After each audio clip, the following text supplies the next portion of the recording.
All right, guys, just a real quick little update here with all the breaking news and unfolding at breakneck speed. Yes, once again, you're first. Amazing.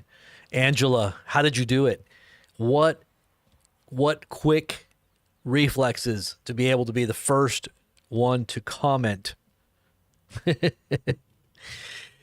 Amazing. Hey, so I wanted to update you guys on some of this stuff that's happening because it's happening really quick. So Trump is we're going to war, it looks like. I mean, unless he just drops a nuke and ends it quickly. But I knew this thing about his ego is so, daunting, in his own mind, he's getting criticized by his base. So Tucker Carlson was on Steve Bannon's show. Steve Bannon is a huge part of the base of Trump, and so is Tucker.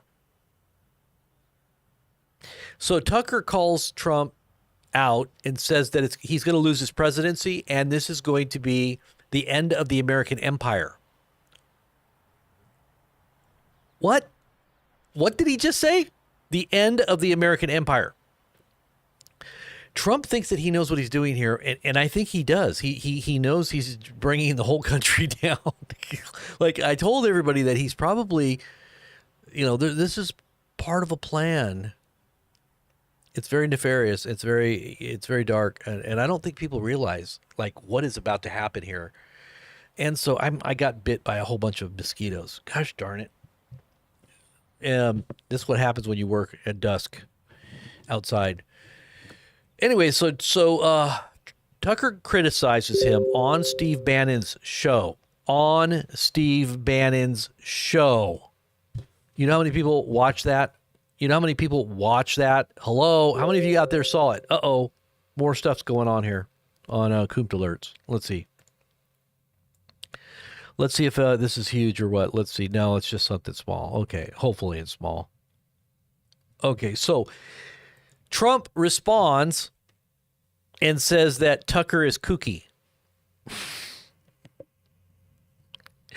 He just called a huge portion of his own base kooky because Steve Bannon is in agreement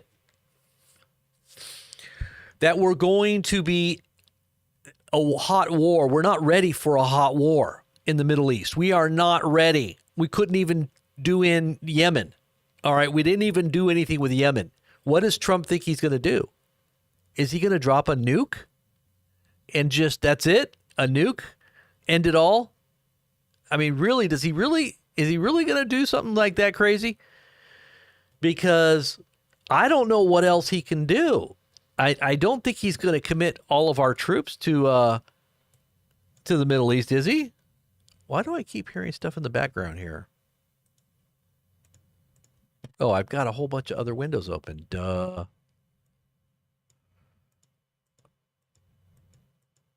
Okay. So, I want to show you the video of what Tucker says. This is really big. This is a very big thing that's happening right now. And I think they're criticizing Trump right now because they know we're about to engage Iran. We're about to go to war with Iran. And whoever else is behind Iran. And are we going to be a coalition now? We're going to try to assemble a coalition to fight all these others that are going to be coming on board with Iran. We're literally getting sucked into a something much worse than we could even imagine. Unless, of course, we just start nuking everybody. I mean, then it's over because America will be nuked. See, I have a feeling they're going to start some real huge chaos internally. There's going to be a huge amount of unrest within. Like this is going to be their asymmetric warfare, to preempt possibly what's going to happen. I don't know. There's probably a lot of intel that we don't know about that Trump and his team is probably going, and there's internal disagreement within the administration. So he's not listening to people that are in his administration that are telling him no. He's not listening. He's just going to do his own thing. And he was the one that said, we're going to war. We're going to help Israel. When normally that would be like the defense secretary that would say something like that. No, he took over and just said, I'm going to go to war. We're going to go to war. Like, that's what you would call the word I'm thinking of.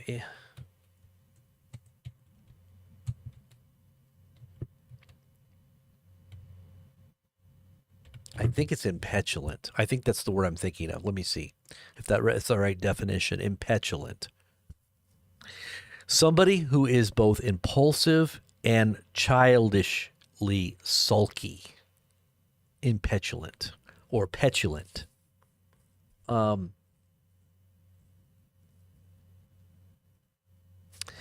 Acting or done quickly and without thought or care. Impulsive. This is what I think. This is the way Trump does. He goes according to what he feels and what he thinks at the moment, and it causes chaos. And then he tries to, he utilizes chaos for his own ultimate end because everybody's so divided and they're just fighting with each other. And I give it to Trump. He's great at taking advantage of chaos. He capitalizes on chaos. That's why he's had so many,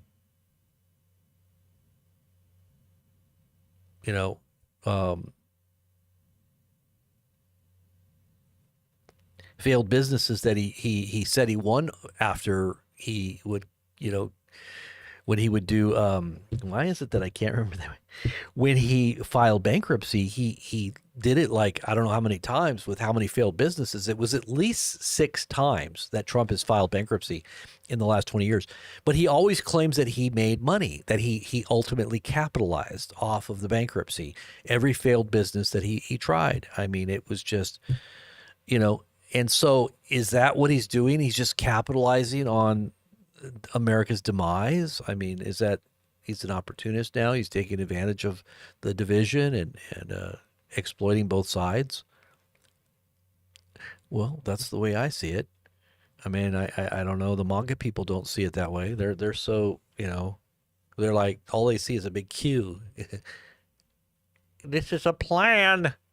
This is the way. Trust the plan. Like, really?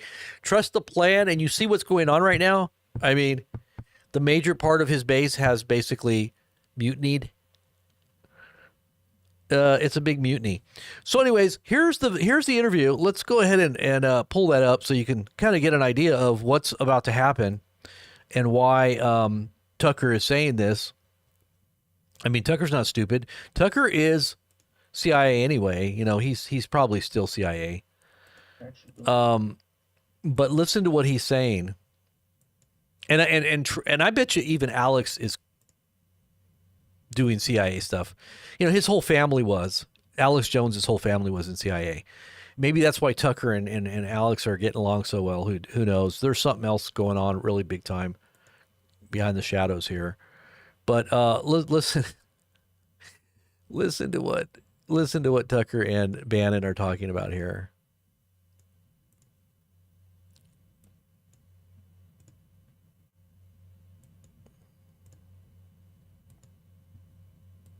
I love Trump. I think he's a deeply humane, kind person. And I am saying this because I'm really afraid that my country's going to be further weakened by this. I think we're going to see the end of American empire, obviously. Other nations would like to see that, and this is a perfect way to scuttle the USS America on the shoals of Iran. But it's also going to end, I believe, Trump's presidency and effectively end it. And so that's why I'm saying this. What do you mean by that? That's coming from you. That's look, I knew Bush. I knew George W. Bush. We had, family connections to Bush. I knew Bush.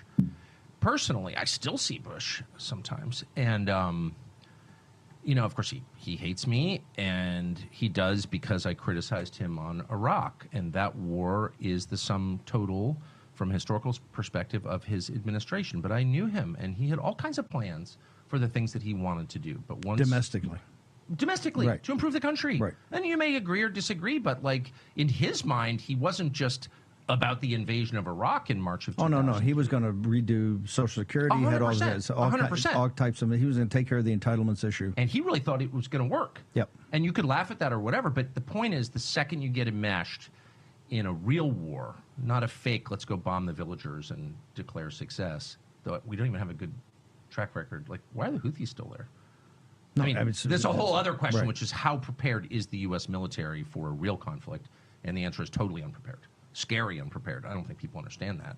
But anyway, the only reason I'm saying any of this is because I really, really care. Scary. He said scary, unprepared. We are scary unprepared for a war with Iran. But the Jews, this is what I said the Jews wanted. They wanted to get us in this war. And this is a part of they're gonna live off the carcass of what once was America. And so will other countries, I'm sure. But I just fear for where this is going to go. And like I said, it's a part of what, if you listen to some of these Talmudic rabbis talking about Trump as the Messiah, and they say he is, and somebody in the chat room said, as Cyrus, right? Cyrus was not a Jew, but the Jews consider him a historic Messiah because he helped restore Israel. He opened the door for the rebuilding of the second temple, and that was obviously the Persians, right? The Persians did that. Cyrus was a Persian. He was in the area of the Iranians. This is why Netanyahu was talking about how our ancient peoples have had great collaboration in the past. We want to get back to being friends with the Iranians because of, he even mentioned Cyrus when he addressed him the other day. We're talking about Netanyahu. Now, they say, these Talmudic Jew rabbis will say, well, Trump is the Messiah in the line of, like a, and they call him Esau or Esau representing the nations that ultimately were friends or brother to Jacob. This is a prophetic message that they have embedded within who Trump represents. He represents Edom, right? And that eventually Esau repents and they make friends, even though Esau was a very great nation. He was a very powerful man, a very powerful person, and outwardly blessed. And even more so, the Jews say in their Talmudic and the rabbi's interpretation is that he was even greater than Jacob in many ways, except for the fact that he sold his birthright, right? Okay, so they say when a Messiah comes, many times he destroys the nation from which he came, like Moses. Remember, Moses came from within Egypt, but yet he ultimately destroyed Egypt. So they look at Trump as a Messiah that will come out of Edom or out of, as Esau would represent Edom, to destroy it, ultimately saving the Jews. I hope you understand that. That's the way they think. And I'm talking about, some of these,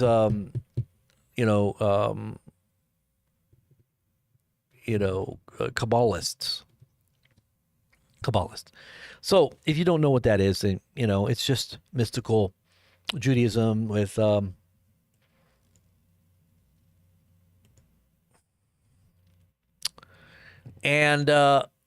you got to be kind of wondering why. Okay. Here's another story. You want to see something else? Okay, let's look at this.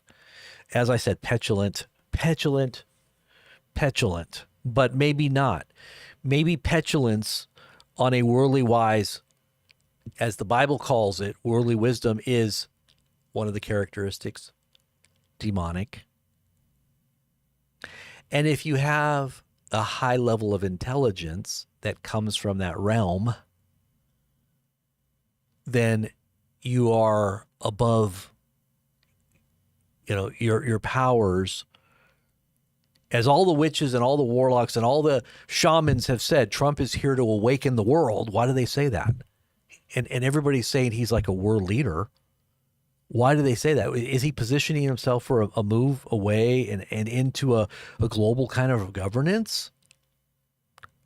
Is he that far ahead? Is he, you got to be thinking about who is this little horn that makes great boasts. This Trump is a horn, and it makes great boasts, and it has powers over other horns, and it causes other horns to fall. Other powers, other kings. And like I said, there's so many parallels that you could sit there and look at, even the name itself. And but he's not Middle Eastern. Well, he has to be an Assyrian. Well, Assyrians migrated to Germany. If you don't know, the ancient Assyrians migrated to Germany. All right. So what is Trump? Is heritage German, Assyrian. Okay. Jews and all those that were in the Middle East went different places, like the 12 tribes, but anyways, all I'm saying is you should be taking note of what is happening on a spiritual level. The Persians are the main trigger for the last days, according to Daniel's prophecies. And if you look at Daniel's prophecy, it encompasses all the other kingdoms that are coming down to attack Israel. But the Persian Empire is very prominent in the fact that the Prince of Persia withstood Michael in the deliverance of the prophecy. Remember, Daniel prayed for 21 days and fasted to get the answer. But Michael was withstood and was in battle with the Prince of Persia, which is demonic entities that oversee regions. And this same Prince of Persia is still the same overseer of what is today Persia, Iran. So these are ancient powers. America is not an ancient power. America is just a Johnny-come-lately, probably insignificant when you really look at a long period of time. If you're talking about thousands of years, we are just a drop. We are a flash in the pan right now. Are we even going to be here in the next 20 years? I don't see America really, detailed in any way in prophecy anyway. Some say that America is the cub of the lion, which is one of the cubs of the UK, because the UK is the lion, and the cubs would be like Canada. America never did really get independence. If you really go back and really study it, we still were subject to the crown. How many of you guys know that America is still subject to the crown? We're still considered a part of the British Empire, even though we may think that we gained independence. It was all just, kabuki theater. We really are still subject to what's going on there. Now, we do have some independence, but there is still a very big there's still a very powerful symbiotic relationship there. And we're still, and there was some historical things that people don't know about that happened after the war of quote unquote independence. And we basically, continued a relationship with them that was still subservient in many ways. Now, it was a deal, a deal is a deal, and it makes sense for both sides if you do the right kind of deal. And that's kind of what America had with Britain after the war. But most people don't know about that.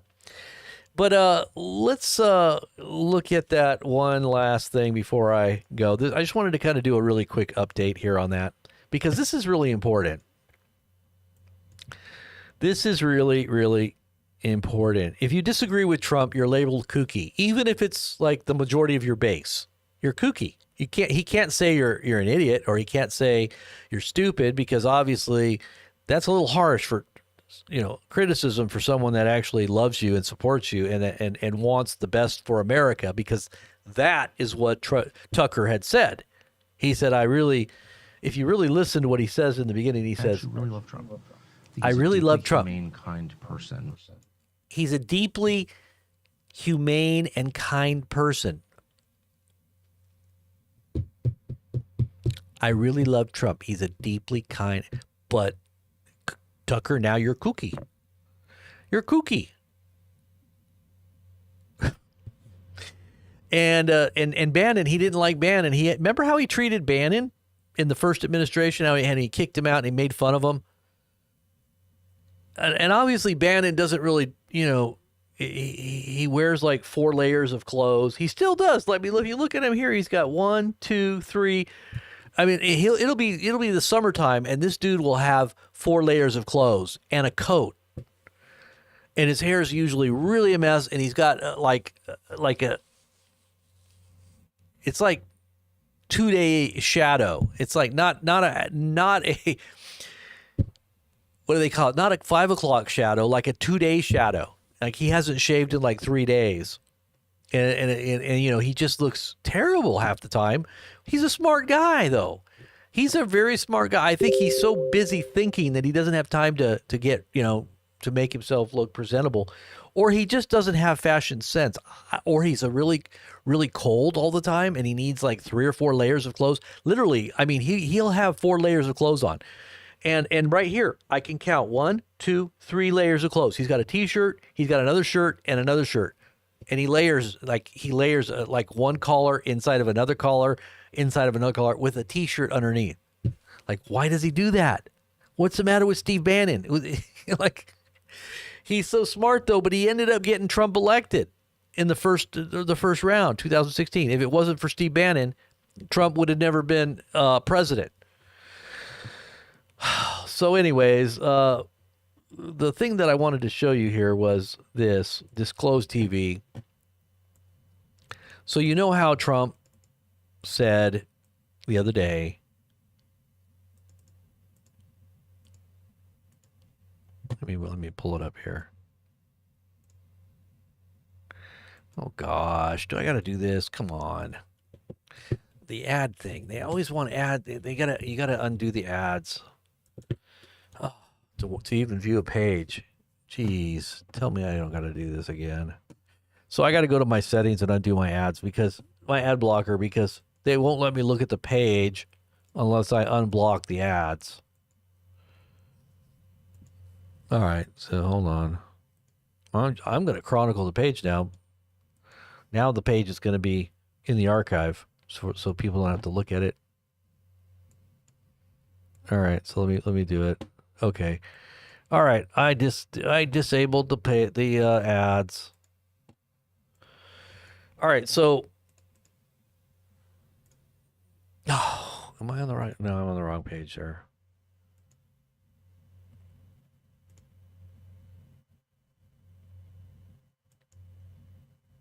Okay.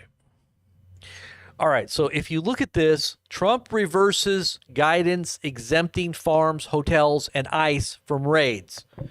So what did he do? He told everybody, he told ICE and he told the world, hey, okay, let's just pull back. I know I've gotten a lot of criticism from people about going after grandma and grandpa and those who are just trying to get a better life. And even though they're illegal, yeah, there's probably millions and millions of people that are trying to just make a better life. But what about all the criminals? Why don't you go after them? Well, those are too hard to find. There's too much. We got to go after the lower hanging fruit. But the criminals are the ones that are going to harm the country. Oh, okay. So we'll put out a little post to make everybody think that we reverse course. Okay. So he gives instructions to ICE. Don't go after farm workers, hotel workers, restaurant workers, because we got to go after the criminals inside of the blue cities. Okay.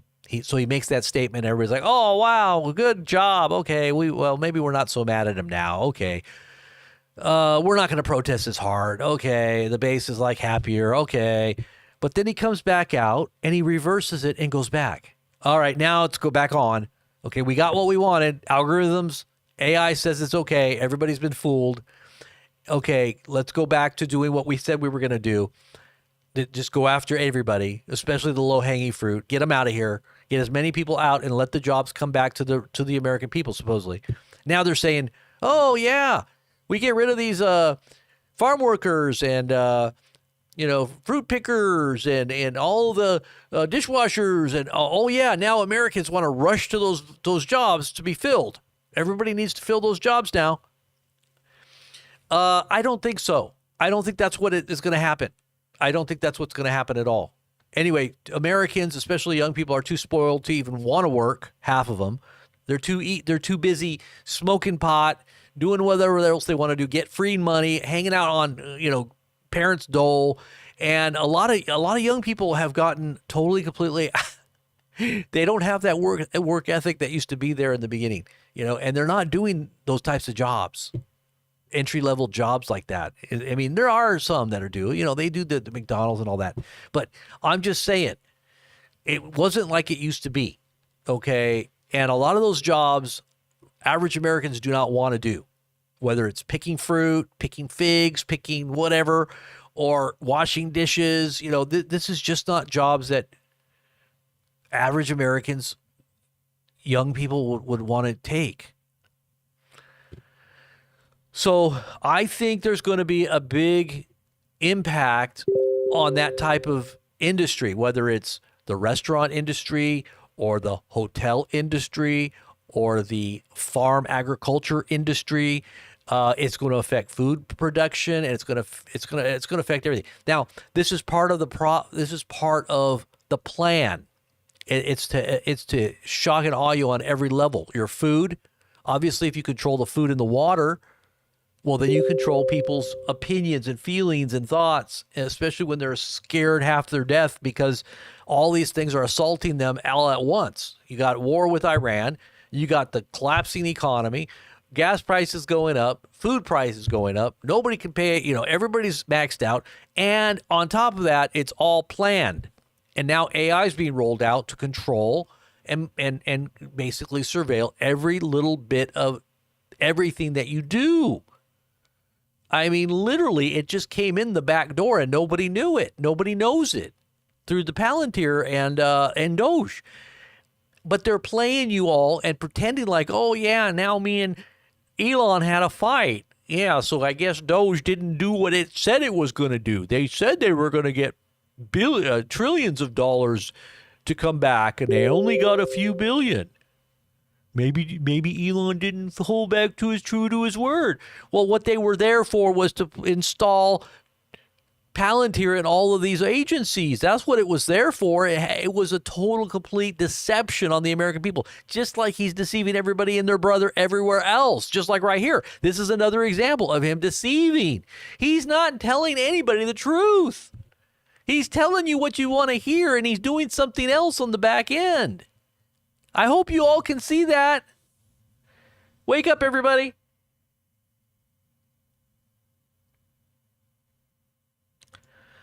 Let me see what else is going on here.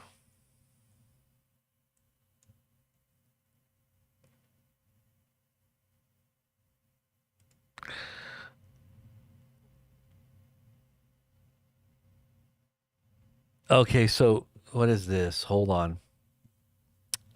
We have been constantly clear that Iran can never have a nuclear weapon state. Okay, also reiterate support for security of Israel, affirming its right to defend itself. Joint statement by the G7 countries. Currently 1 a.m. in Washington, D.C. Staff at the White House is still present, including senior Trump advisors. What is going on here? Hold on.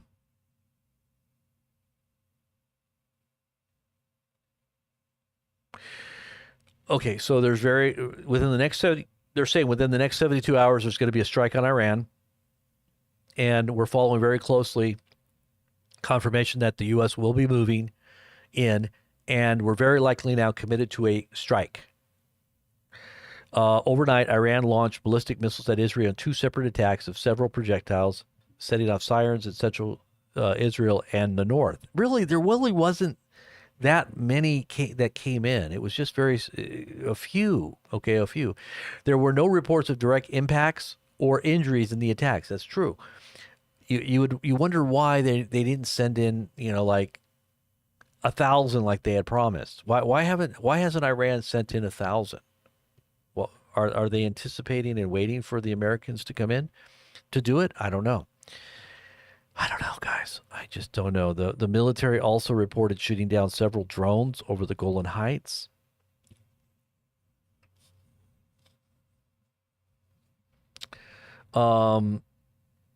It says here Rubio returning to Washington tonight with Trump, State Department spokesperson said. So they left the G20 summit early. I don't have the right page up here for you, I guess.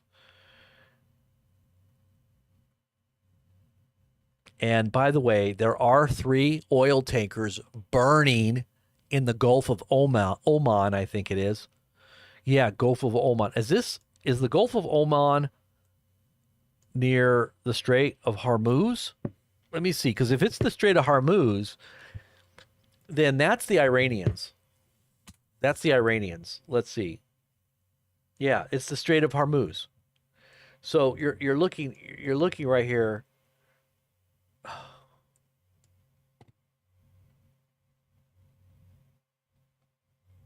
You're looking right here at Iran. This is Iran. Iran is doing this. So they're blowing up oil tankers. They're blowing up oil tankers. And I'll show you the visuals of those oil tankers from satellite. Hold on. Well, we got this. Let's see if I got it here. Let me just see if I got it here.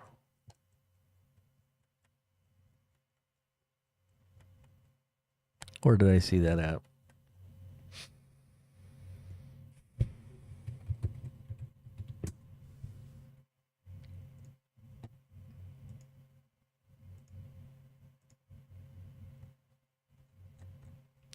Okay, here it is. Oh, look at this right here.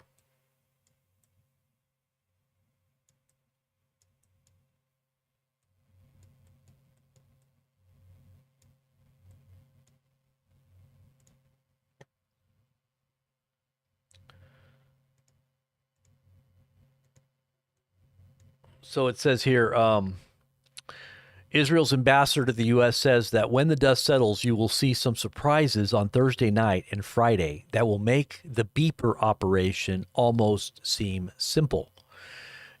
So not sure exactly what that means, but he's talking about blowing up people with the beepers, with the little explosives that they had seated within all of these beepers. But this is a satellite, or at least an image of the satellite of the area, and you can see fires in different locations where the red dots are. Okay, well, there's red dots out there in the Gulf, if you can see right there. I don't know if you can see my cursor, probably not. Okay, so you can't see it. Let's see. Okay, here we go. So right there, you see that? That's a fire. Now there, if you really zoom in on that from another picture that I saw, there's 3 of them. There's 3 different fires. And they're saying that there are 3 oil tankers that are on fire. Probably have sank by now, I would think.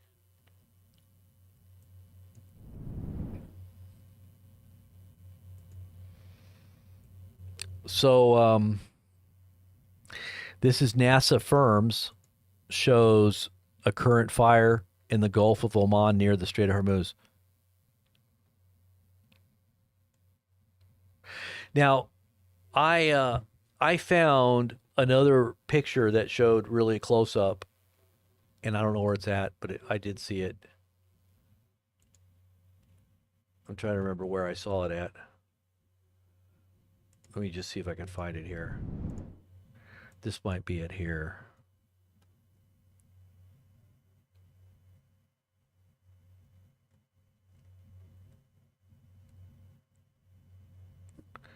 What time is it? 1? Okay. Is this it?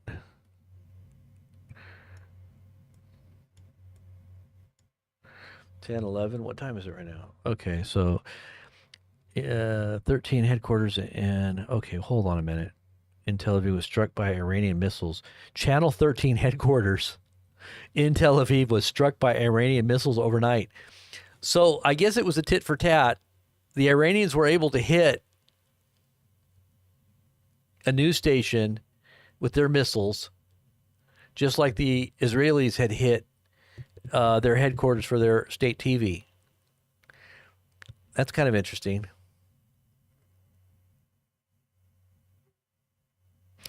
Wow.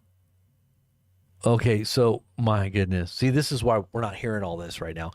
Out of Ukraine, Kiev, the capital of Ukraine, has been completely attacked like there's never been an attack like this since the war started.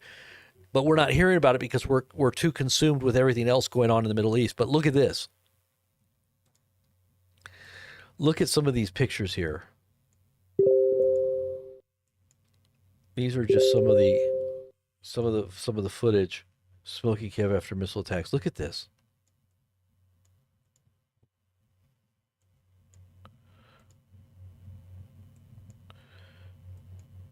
Let me make sure I get this up here. Okay, so look at some of these pictures.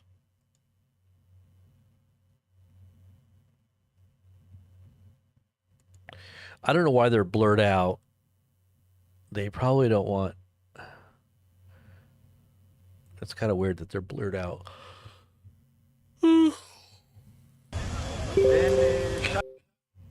Oh, this is Tel Aviv.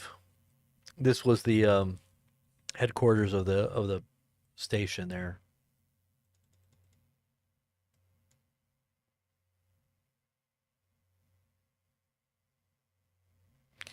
This is Ukraine. This is the capital. This is the capital of this is Kiev.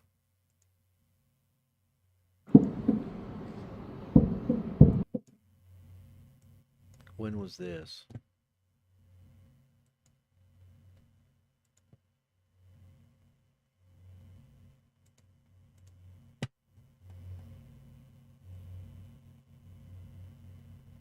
Okay, that was earlier today. That was probably like about 9 hours ago. All right, so just a little update on what is happening at this very moment and how we are getting so close to U.S. being involved. And I think it's going to happen within the next 48 to 72 hours. Maybe it could happen in 24 hours. I mean, I think they're right now getting ready and initiating a plan. Why do you think all of our tankers, oil or fuel refueling tankers, went over there? There was at least 30 of them that flew from the U.S. over into the Middle East just last night. This is all in preparation for a major campaign that we're going to have. What do you guys think?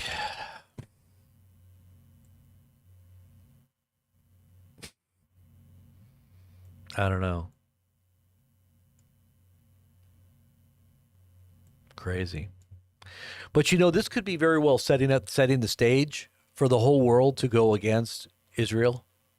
I mean, according to prophecy, all the nations join together. If America's not there, right? If we're supposedly the ones standing supporting Israel and we're not there for some reason in prophecy, but there's a whole coalition of nations that comes against Israel. And they're surrounded completely. And that's that last day battle that it talks about prophetically.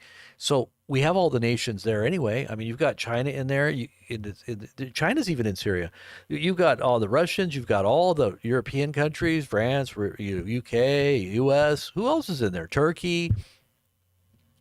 You got all the Middle East countries right there. Obviously, they're just going to send in their troops, when it all goes down.